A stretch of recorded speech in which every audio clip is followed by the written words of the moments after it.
Olá, tudo bem? Eu sou Arquimedes de Castro e estou aqui para conversar com vocês hoje sobre o Supremo Tribunal Federal.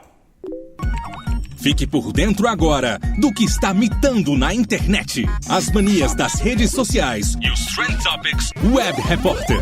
Conectado via rede digital. O Rádio é Notícia, com Arquimedes de Castro.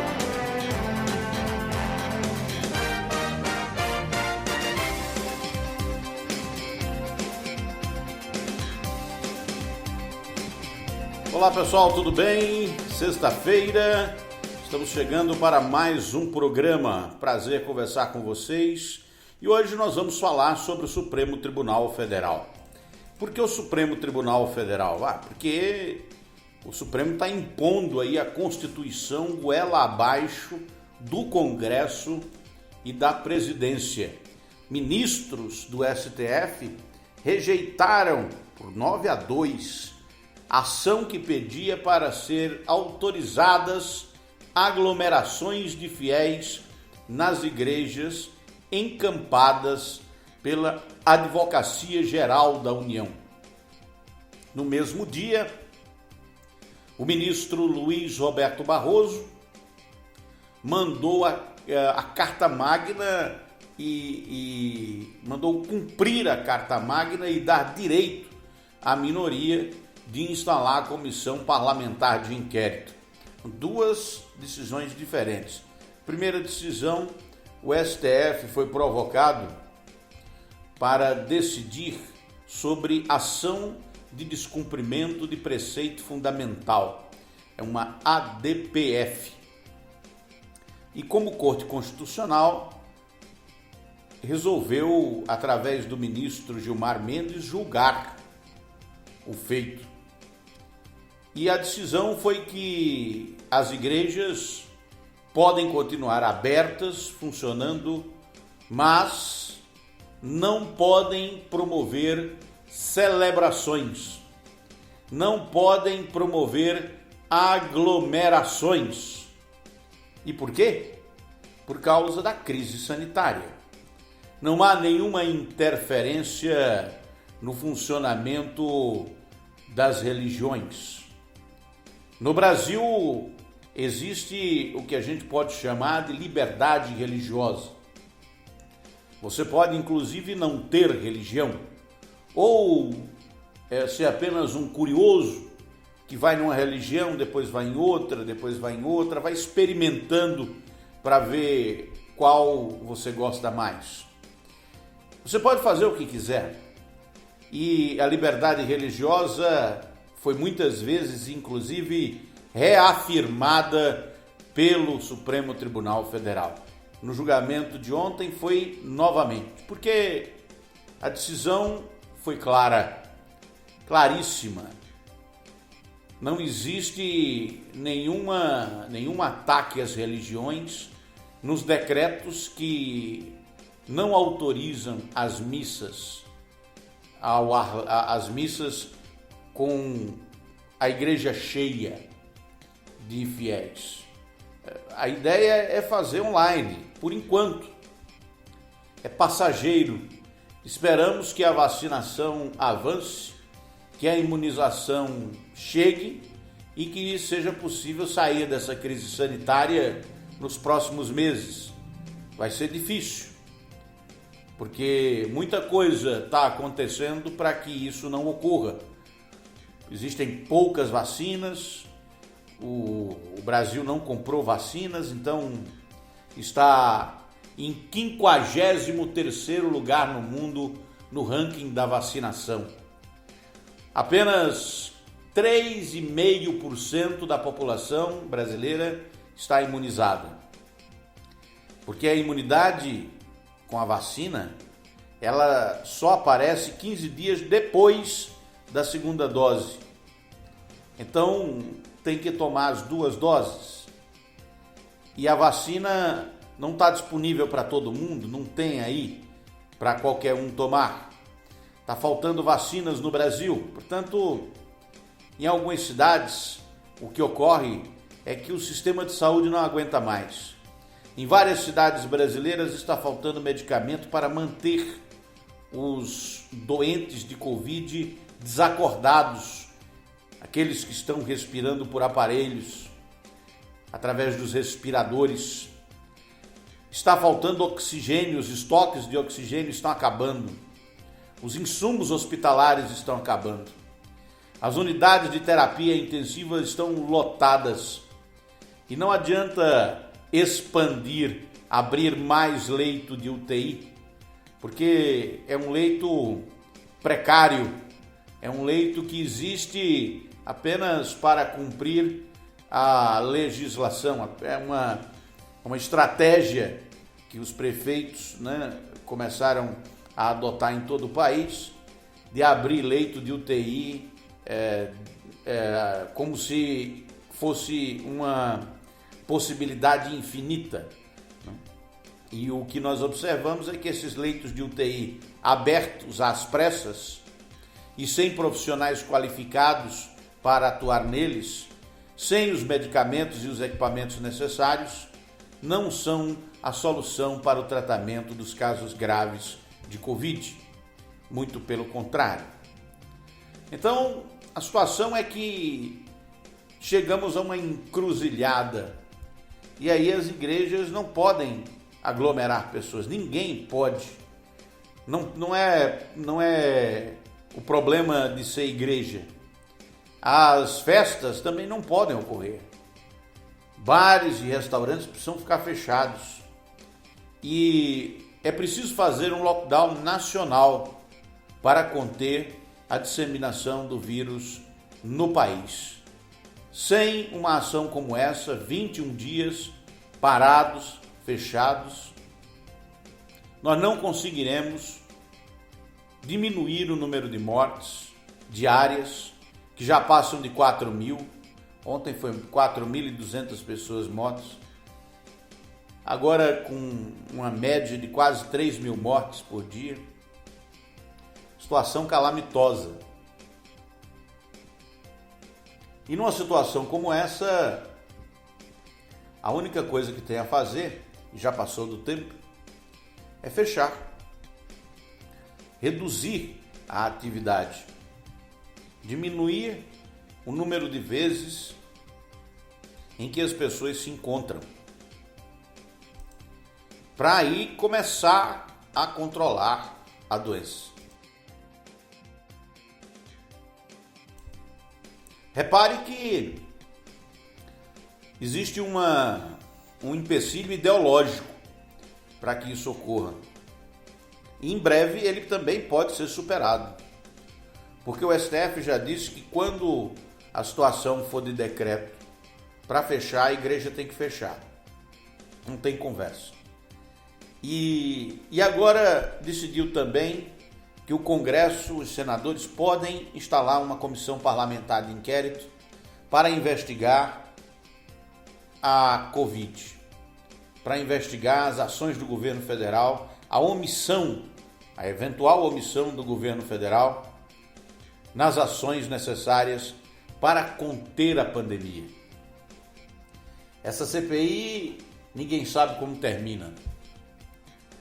É lógico que o governo vai querer a presidência da CPI para tentar controlá-la, mas a oposição provavelmente ficará com a relatoria. E a briga é sempre essa numa CPI. Quem é que vai ficar com a mesa diretora dos trabalhos? Provavelmente o governo com a presidência e a oposição com a relatoria. Pode sair um relatório daí que resulte no impeachment do presidente da República. Mas pode não sair nada. O governo pode barrar a CPI, comprar os senadores e eles não emitirem relatório nenhum. Se isso ocorrer, e é possível que ocorra, aí a situação está resolvida. Mas pode ser que a CPI avance e acabe no impeachment.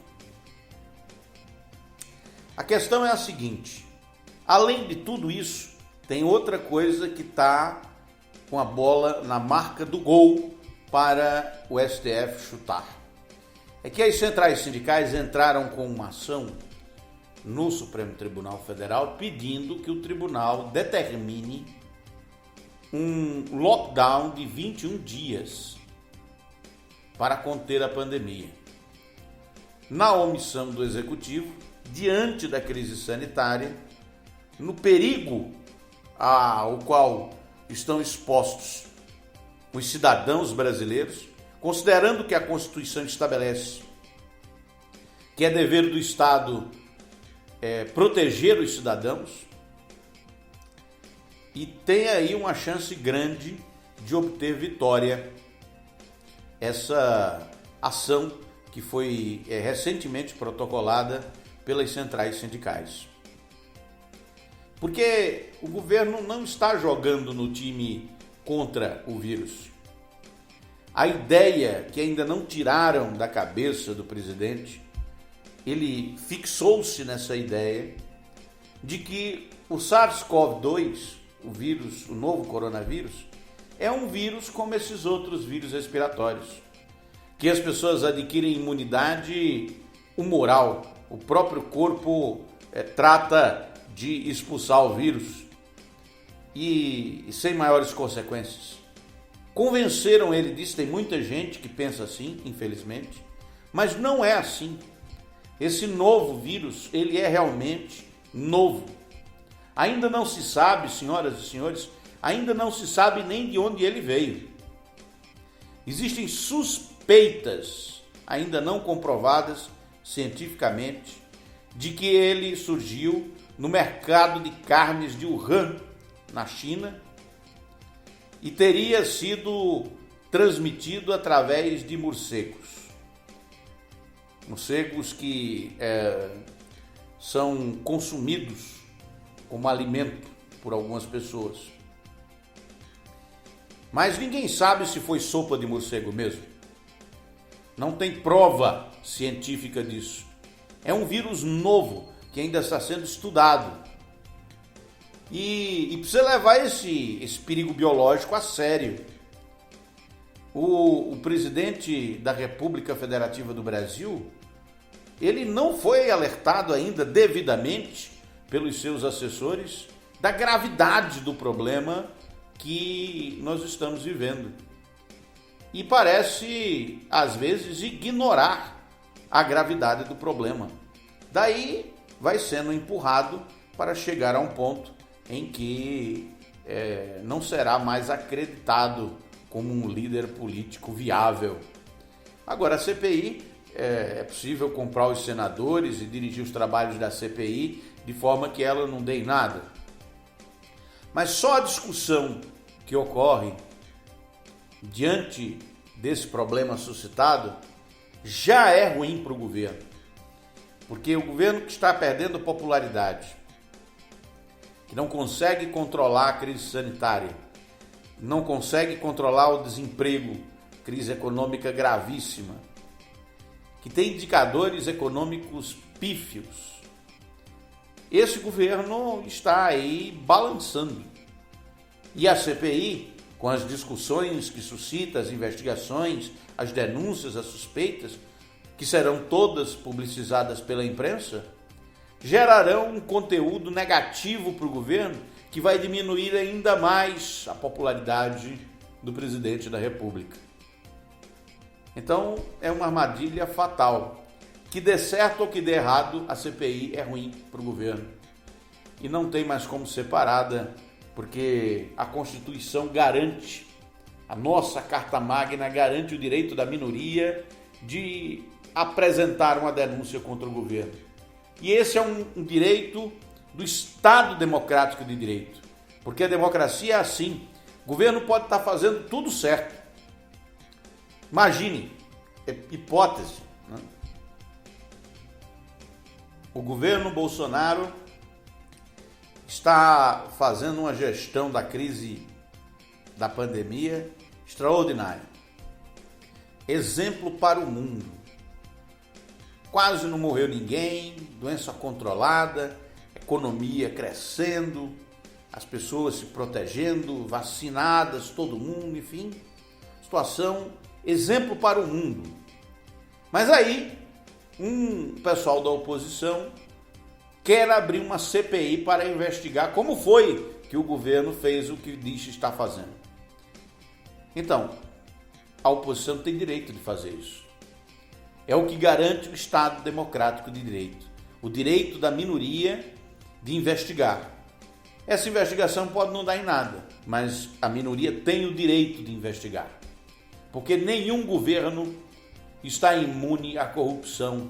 Nenhum governo, nenhum governante está imune ao vício autoritário de querer se manter no poder para sempre, de se tornar um ditador, um líder autoritário.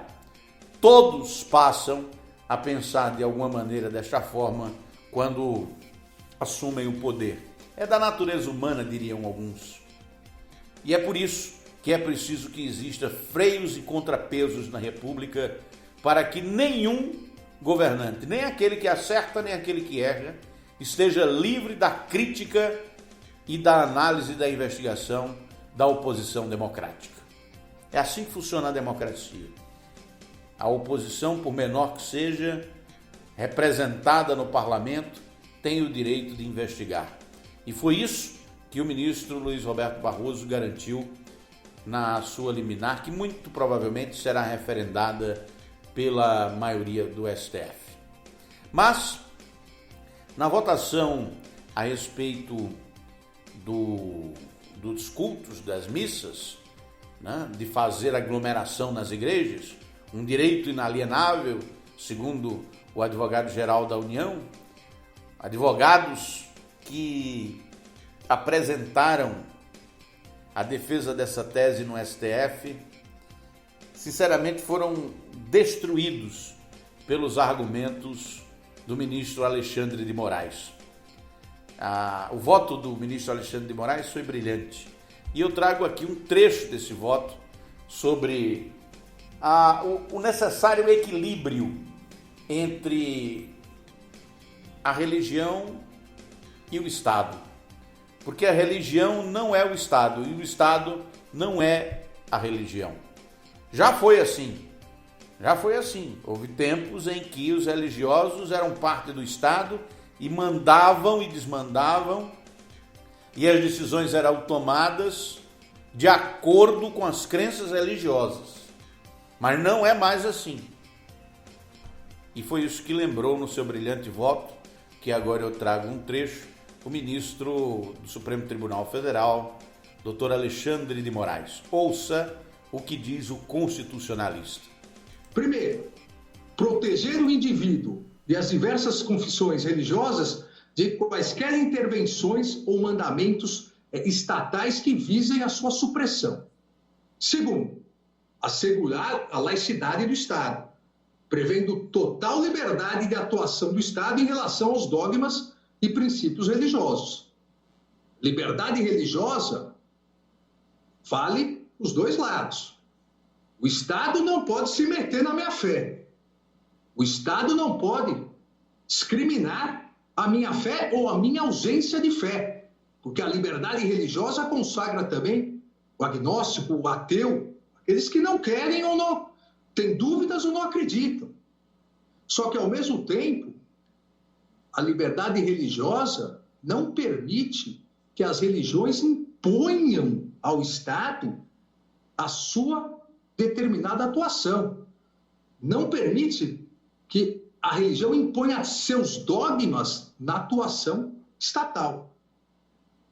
Então, essa questão é importantíssima, porque, ao mesmo tempo que a plena liberdade religiosa deve assegurar o respeito à diversidade dos dogmas, crenças, sem nenhuma hierarquização de interpretação bíblica, religiosa, esse grupo é mais importante que aquele, essa interpretação é correta, essa é incorreta, e os locais no mundo que fazem isso vêm acarretando historicamente inúmeros sofrimentos, desde as cruzadas, guerras santas, até diversos atos de terrorismo supostamente cometidos em nome da fé. O respeito à fé alheia, ou mesmo a ausência de qualquer crença religiosa, é primordial para o Estado laico. Agora, da mesma forma que o Estado deve respeitar que o poder público tem a obrigação constitucional de garantir a plena liberdade religiosa, mas o poder público não pode ser subserviente, não pode ser conivente com dogmas ou preceitos religiosos de uma ou várias fés, de uma ou várias religiões. Não pode se abaixar para os dogmas, colocando em risco a sua própria laicidade e, consequentemente, colocando em risco a efetividade dos demais direitos fundamentais. No caso em questão, entre eles, o direito à vida, o direito à saúde, que precisa ser garantido a todas as crenças, todos os seus adeptos, bem como também aos agnósticos e ateus. Restrições não são somente protetivas daqueles que, em momentos extraordinários, temporários, em virtude de fundamentação científica, não podem ir a cultos. Não é uma proteção somente a ele, é também aos demais que não professam a mesma fé, ou são ateus, ou são agnósticos, porque essa pessoa, se contaminar, ela é vetor também de contaminação. Volto aqui a insistir, onde está a empatia? Onde está a solidariedade de todos nesse momento? Então, a dupla função da liberdade religiosa é proteger todas as fés, as crenças e cultos, mas também afastar o Estado laico de ter que tomar suas decisões, principalmente decisões fundamentais para a sobrevivência dos seus cidadãos, com base em dogmas religiosos. O Estado não se mete na fé, a fé não se mete no Estado. E aqui duas questões se colocam. O decreto específico, restritivo do Estado de São Paulo, ou todos os decretos restritivos, tanto estaduais quanto municipais, editados com base na competência concorrente, constitucionalmente consagrada em defesa da vida, da saúde pública, do combate às pandemias, todos os precedentes já citados nos votos anteriores. Esses decretos, desde que razoáveis, e a própria razoabilidade deve ser analisada do ponto de vista da temporariedade e das razões e finalidades que levaram à edição daquele decreto. Esses decretos, desde que razoáveis, embasados em critérios epidemiológicos, médicos, científicos, seria possível afirmar que esses decretos, que não se direcionam somente a cultos religiosos, mas a todas as formas de estabelecimento, seria possível afirmar que estão dando esses decretos tratamento discriminatório aos cultos religiosos, pretendendo suprimi-los, atacá-los, discriminá-los desproporcionalmente? Porque essa é a ratio histórica e constitucional da previsão de liberdade religiosa. Os decretos realmente estão querendo atacar a raiz da liberdade religiosa? Esse é o primeiro ponto. O segundo ponto, na hipótese de englobar esses cultos religiosos, aglomerações, a permissão para que eles funcionem com 25 mil pessoas, há templos onde cabe 100 mil pessoas, 25%, 25 mil pessoas se dirigindo, aglomerando. A restrição a isso, com base na vida, na defesa da vida, pode ser considerada atentatória? Essas aí foram as principais questões apresentadas pelo ministro Alexandre de Moraes ao negar um direito que estava sendo pleiteado por algumas entidades religiosas de manter as igrejas abertas, mesmo durante a pandemia e a crise sanitária. Vamos agora às manchetes dos principais portais de notícias do país.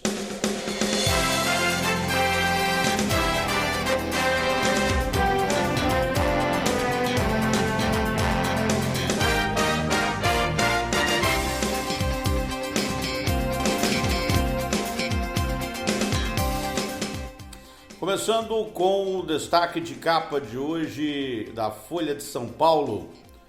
A Folha destaca em sua principal manchete de capa: falta coragem moral e sobra ativismo para Barroso, diz Bolsonaro sobre CPI da Covid.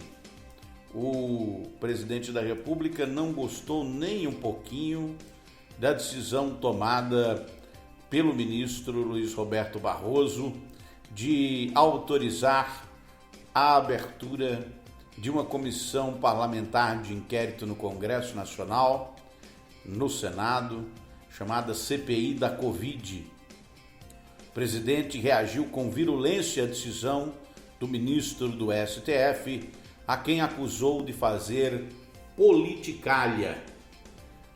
A análise da Folha de São Paulo: Bolsonaro fica ainda mais nas mãos do Congresso com a CPI da Covid. Diante de colapso, entidades médicas definem critérios para triagem de pacientes em UTIs. Barroso teve apoio da maioria dos ministros do STF para determinar CPI da Covid. Vacinas sobram nas UBSs de São Paulo e unidades divergem sobre destinação da xepa. Uma desorganização no processo de vacinação. Ainda, além disso, além da falta de vacinas, ainda há o processo que está completamente desorganizado. Puxado por alta da gasolina, IPCA sobe em março e fica em 6,10% em 12 meses. A inflação, medida pelo Índice de Preços ao Consumidor Amplo, o IPCA, que já está em 6,10%. Petrobras reduz preço do óleo diesel em 2,2% nas refinarias. STJ suspende determinação de lockdown no Distrito Federal e libera eventos esportivos. Dória confirma a volta do Paulista após aval do Ministério Público. São Paulo, em meio a uma crise sanitária sem precedentes, ainda acha viável autorizar a realização de eventos esportivos. Isso tem um motivo, né? É uma questão econômica. São as grandes empresas que estão por trás do negócio do futebol. Não há nenhuma justificativa que possa, uma justificativa lógica para que esses jogos continuem. Mas eles precisam continuar por causa dos contratos milionários que precisam ser cumpridos. A pressão é muito grande, então o governo acaba cedendo. Até aqueles governantes que querem fazer as coisas certas são sensíveis às pressões econômicas. Morre Ismael Ivo, dançarino e coreógrafo brasileiro que brilhou no exterior aos 66 anos. Morreu aos 66. Família do príncipe Philip passou por guerras, fugas, mortes e separações. O príncipe foi rei das gafes ao tentar fazer piadas de cunho racista e sexista. O príncipe Philip morreu hoje. O duque de Edimburgo morreu nesta sexta-feira, aos 99 anos. O orçamento de 2021 ameaça Bolsonaro com mesma pedalada que derrubou Dilma. Centrão e militares defendem desmembramento de economia. Novo problema deixa parte da frota de Boeing 737 MAX no chão. O fabricante diz que é preciso checar o sistema elétrico. Um avião da Gol é atingido. Caixa inclui 200 mil trabalhadores no pagamento do auxílio emergencial. Nascidos em fevereiro recebem hoje auxílio emergencial. Jantar para Bolsonaro causa indignação entre empresários que não foram ao evento. Ida de presidente de entidade a jantar indigna a comunidade judaica. Leia as mensagens sobre agressões a Henri por Jairinho, trocadas entre a babá e a mãe. É o que propõe aqui a Folha de São Paulo. Eu vi trechos dessas mensagens e todo mundo está sabendo, né, desse caso desse menino que foi violentamente espancado pelo pai, pelo padrasto, na verdade. E o padrasto é vereador, miliciano, um tal de Doutor Jairinho, e como ele é conhecido, filho de um Doutor Jairo que também é miliciano, controla a região da Barra da Tijuca, na verdade na região de Bangu, e a situação dele ficou ruim, né? Ele está preso, a esposa está presa também, a mãe do Henri. Não sei se fala Henri ou Henry, vamos chamar Henry, né? O Henry, ele sofreu muitos espancamentos e morreu. Foi levado para o hospital, né? E chegou lá já quase morto. A investigação concluiu que foi por pancada mesmo, foi uma surra que o padrasto deu. Fica aí a lição, né, a ser aprendida por todas as mães e pais ao se divorciarem. Precisa ter cuidado. Quem fica com a guarda dos filhos tem que ter muito cuidado, porque as crianças, elas são muito frágeis, muitas vezes não têm a devida inteligência, a maldade para perceber como estão sendo maltratadas. E o resultado disso é que muitas crianças são submetidas à violência, a um tratamento de sofrimento psicológico muito grande. E isso às vezes passa despercebido, principalmente em famílias muito ricas. Não é a primeira vez que esse tipo de coisa acontece. E dessa vez envolvendo um político importante, que chegou até a ligar para o governador do Rio de Janeiro, tentando escapar. Queria que não fosse feita nenhuma perícia na criança, para que não descobrissem o óbvio, que ele estava sendo espancado há muito tempo e morreu em consequência desses espancamentos. Não se sabe ainda por que esse menino era tão espancado pelo padrasto, mas o fato era e que acabou morrendo. O padrasto e a mãe dele agora vão responder presos pelo homicídio dessa criança, que deixa todo mundo muito triste, né? Mas é um exemplo apenas, viu? Porque esse tipo de coisa acontece com muita frequência. E em famílias mais pobres fica despercebido, passa despercebido. Mas as crianças são muito vulneráveis e nessa pandemia, por ficarem confinadas com os adultos o tempo todo, ficam ainda mais vulneráveis a sessões de tortura, de violência física e psicológica perpetrada pelos pais, mas às vezes também pelos padrastos, pelas madrastas. Manchetes de capa dos jornais pelo país. Vamos agora aos destaques dos portais de notícias aqui da Paraíba. Começando com os destaques de capa do portal MaisPB, maispb.com.br. MaisPB é um dos portais de notícias, um dos melhores portais de notícias da Paraíba, comandado o portal por um jornalista brilhante, o Heron Cid, e também tem um programa de rádio. Mas o portal traz aqui em destaque na sua capa: Câmara encerra a CPI que investigava manchas de óleo na Paraíba e outros estados. Lembra daquele desastre ambiental? Pois é, a CPI abriu, fechou e não descobriram nada. Pois é, a CPI às vezes termina assim. Mas tem outra, a CPI da pandemia. Bolsonaro chama Barroso de politicalha e o acusa de ativismo judicial. O presidente da República partiu para o ataque ao ministro Luiz Roberto Barroso, do Supremo Tribunal Federal. Talvez não seja uma boa estratégia, porque o que Barroso fez com apoio dos colegas ministros. E, portanto, ele está comprando aí uma briga com todo o Supremo Tribunal Federal, e uma briga ruim, porque se trata de um direito da minoria, que é o direito de investigar. João Pessoa vacina cidadãos com comorbidades acima de 57 anos. Locais estão disponíveis no site Mais PB. Morre aos 99 anos o príncipe Philip, marido da rainha Elizabeth II.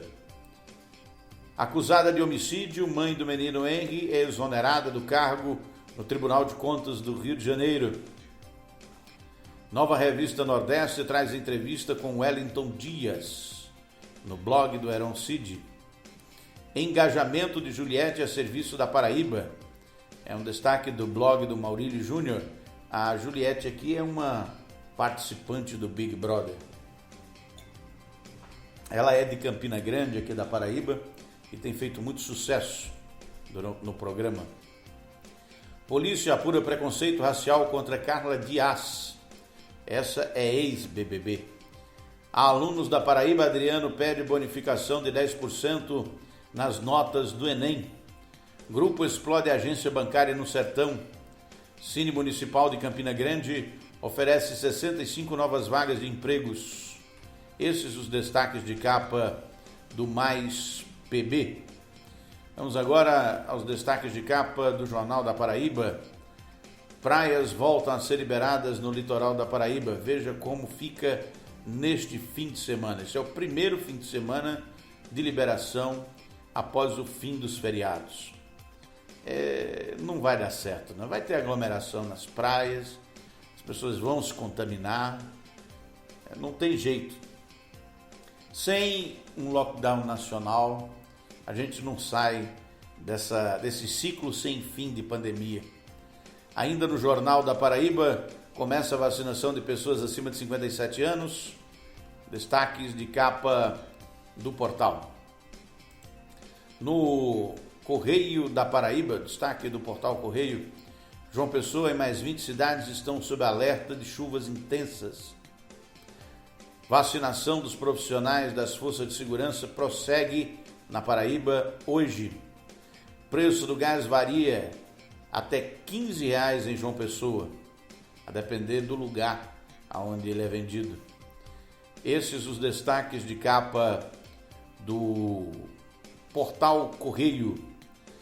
E no WSCom, veneziano anuncia novo processo de valorização do MDB. Reunirá prefeitos e confirma Tarcísio Marcelo e Walter Brito na legenda. O senador veneziano é o novo presidente do MDB da Paraíba. Governo da Paraíba confirma números de doses aplicadas e desmente dados falsos divulgados nas redes sociais. Bolsonaro ataca ministro Barroso e diz que ele fez politicalha. Ainda repercussões da CPI da Covid. Esses os destaques de capa do WSCom. No G1 Paraíba, vacinação de pessoas com comorbidades começa com filas nesta sexta-feira em João Pessoa. Cidades do litoral liberam praias nesse final de semana. Fiscalização identifica aumento abusivo do preço da gasolina em postos de João Pessoa. Esses os destaques do G1. No Paraíba Online, auxílio emergencial. O site traz um calendário da nova rodada de pagamentos. Vídeo, diretora do Cine de Campina Grande comenta retorno do atendimento presencial. Prefeito diz que nunca houve colapso na saúde de Campina Grande. É o que afirma Bruno Cunha Lima. Covid-19, João Pessoa zera pacientes graves nas UPAs e desafoga UTIs dos hospitais. Governador promete novidades sobre retorno das aulas presenciais na Paraíba. Esses os destaques do Paraíba Online. Paraíba Radioblog, Prefeitura de Campina Grande prepara a edição virtual do maior São João do mundo. Blog do Max Silva, TCE da Paraíba reprova contas de 2007 de ex-presidente da Agência Municipal de Desenvolvimento Econômico de Campina Grande. E destaque do blog do Márcio Rangel. Ministro do Supremo manda Senado abrir CPI da pandemia. Paciente com Covid-19 recebe transplante de pulmão de doadores vivos. destaques de capa do blog do Márcio Rangel. Realidade PB, auxílio emergencial 2021, Caixa Econômica paga a primeira parcela a nascidos em fevereiro. Fonte 83, mais 2 prefeitos se reúnem com Efraim Filho e afinam apoio para o Senado. O deputado Efraim Moraes está em campanha, em pré-campanha, para uma vaga no Senado. Assembleia debate inclusão de novas categorias na prioridade da vacinação contra a Covid. Banco deve indenizar correntista em 10 mil por contratação de empréstimo de forma fraudulenta. Esses os destaques do Fonte 83. No Hora Agora, Nelson Gomes Filho divulga nota sobre rejeição das contas na ANDI. O ex-vereador de Campina Grande, Nelson Gomes Filho, teve suas contas rejeitadas quando foi presidente da Agência Municipal de Desenvolvimento Econômico e divulgou uma nota avaliando a decisão tomada pelo TCE.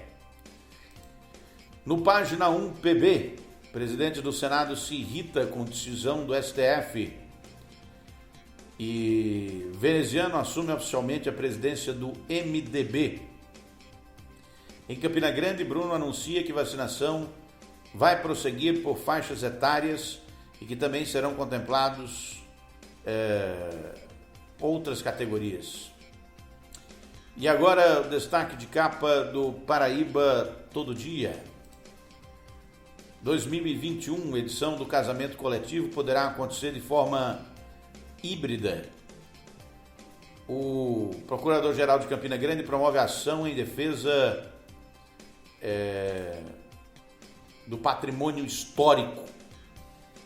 E para finalizar, destaque de capa do Parlamento PB. O site traz aqui Covid-19. O FPB obtém patente de ventilador pulmonar portátil. Paraíba é o estado que mais aplicou vacina na faixa etária de 70 a 79 anos. Esses os destaques do Parlamento PB nesta sexta-feira. Todos vocês que permaneceram comigo até aqui, muito obrigado. É sempre um prazer estar aqui com vocês, analisando de forma crítica as principais notícias do dia nesse podcast. Inscreva-se no podcast para receber as notificações. Como você já deve saber, esse podcast ele é distribuído pela Apple Podcasts, pelo Spreaker, pelo Spotify, pela iHeartRadio, pelo Google Podcasts, Amazon Music, Castbox, Deezer, Podcast Addict, Podchaser e JioSav. Todas essas plataformas, também no YouTube, no Facebook, no Instagram e inclusive no LinkedIn. Você pode encontrar esse podcast na íntegra. Inscreva-se para receber diariamente as nossas atualizações. Se quiser escrever para mim, vai meu e-mail, arquimedesonofrio@gmail.com. Visite também o nosso blog, arquimedesdecastro.com, com atualizações diárias também das principais notícias do dia e a íntegra desse podcast e de todos os podcasts que já foram ao ar ao vivo. Tenham todos um excelente final de semana e até a próxima segunda-feira para mais uma edição do programa. Até lá! O Rádio é Notícia, com Arquimedes de Castro.